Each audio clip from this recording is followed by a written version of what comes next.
एक घने जंगल में मुफासा नाम का एक शक्तिशाली शेर जंगल का राजा था। अपनी पत्नी रेखा और अपने छोटे बेटे सिम्बा के साथ खुशी खुशी रहता था। लेकिन एक दिन उस जंगल में काला नाम का एक राक्षसी काला शेर आया। उसकी आंखों में लाल चमक थी और उसके पास भयानक जादुई शक्तियां। वो पूरे जंगल पर कब्जा करना चाहता था। काला उसी के पास पहुंचा। मैं इस जंगल पर राज करना चाहता हूँ। सुना है तुम मुफासा से नफरत करते हो, इसीलिए मैं तुम्हारे पास आया हूँ। तुम सही जगह पर आए हो। मुफासा ने कई बार मेरा अपमान किया है, लेकिन उसे हराना आसान नहीं। वो बहुत शक्तिशाली है। तुम मेरी असली ताकत नहीं जानते। मेरे पास ऐसी मायावी शक्तियां हैं जो पूरे जंगल को जला सकती है। इतना कहते ही काला अचानक 5 विशाल शेरों में बदल गया और उसके मुंह से आग की भयानक लपटें निकलने लगी। राका ये देखकर खुशी से पागल हो गया। अब मुफासा नहीं बचेगा। चलो आज ही उस पर हमला करते हैं।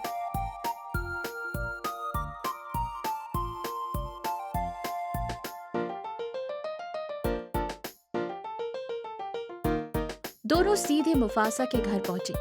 काला ने फिर अपना मायावी रूप धारण किया। 5 शेरों में बदलकर उसने आग बरसानी शुरू कर दी। मुफासा ने बहादुरी से लड़ाई की, लेकिन आखिरकार वो हार गया। अब ये जंगल मेरा है और तुम बस मेरे गुलाम हो। मैं तेरे बच्चे की बलि दूंगा। उसके बाद मुझे ऐसी असीम शक्तियां मिलेंगी जिनसे मैं पूरी दुनिया जीत सकता हूँ। रेखा की आंखों में आंसू और गुस्सा भर आया। दुष्ट, तुमने मेरी पति को मार डाला, लेकिन मैं अपने बच्चे को तुम्हारे हाथों मरने नहीं दूंगी। फिर वो तुरंत छोटे सिम्बा को लेकर नदी की ओर भागी। उसने सिम्बा को एक छोटी नाव में बिठाया और नदी में बहा दिया। लेकिन तभी काला और राका वहां पहुंच गए। उन्होंने रेखा पर हमला कर दिया। रेखा नदी में गिर गई और उसकी भी मौत हो गई। छोटा सिम्बा नाव में बैठा रोता हुआ नदी में दूर चला गया।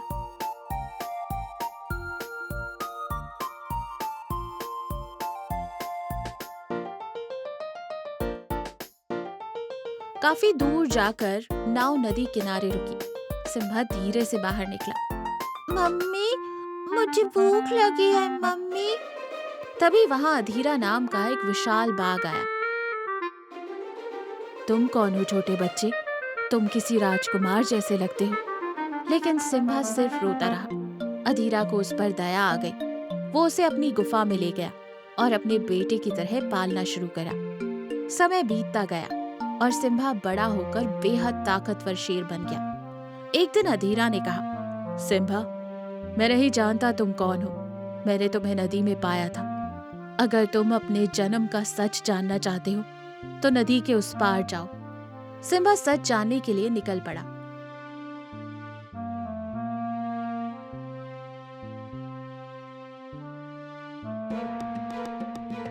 रास्ते में उसे चिंटू नाम का एक बंदर मिला।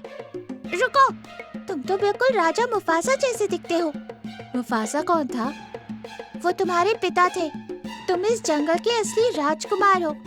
फिर चिंटू ने उसे उसके माता पिता की मौत की पूरी कहानी बताई। सिम्बा की आंखों में गुस्से की आग जल उठी। मैं उन दुष्टों को मार दूंगा। ये आसान नहीं। काला के पास भयंकर जादुई शक्तियां हैं। अगर उसे हराना है तो तुम्हें जंगल के पूर्व भाग में रहने वाली वृक्ष देवी से मिलना होगा।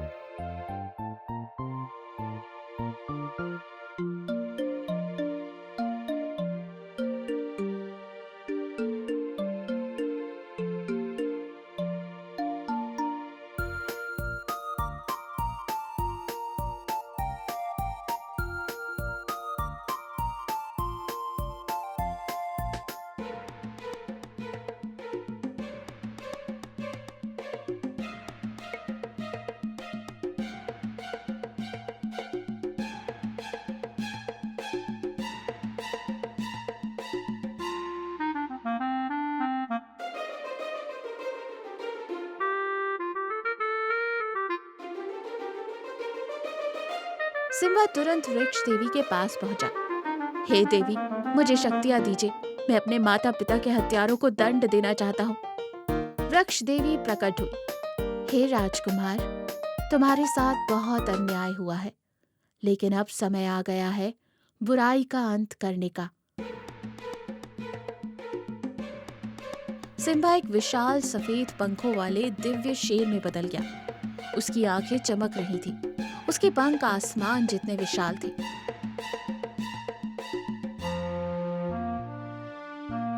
अधीरा वहां कैद पड़ा था।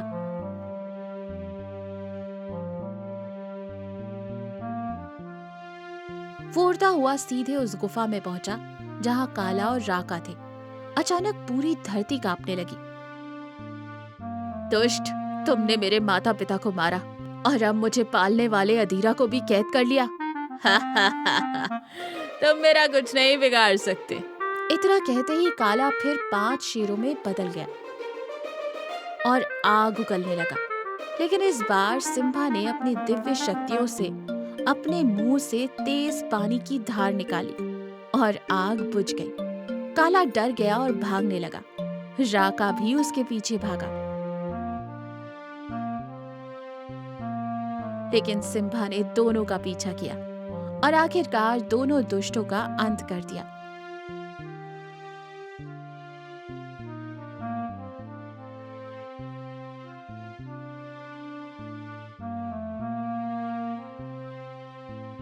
इसके बाद सिम्बा और अधीरा ने मिलकर जंगल में शांति स्थापित की और सिम्बा अपने पिता मुफासा की तरह एक महान राजा बना।